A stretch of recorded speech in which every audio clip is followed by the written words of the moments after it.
ginagawa. Buti wala tayong Tulog na yung mga kapitbahay. Tulog. Wala na yan. Wala na yan. Kasi isipin nila may mga lesbian talaga dito. Oo, sana mo na yan. Hindi okay lang yan. Wala yan. Wala naman yan, di ba? Wala. 7% lang para na tayo.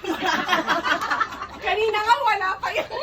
Paano pa kaya kung may mga tama na, no? Objective.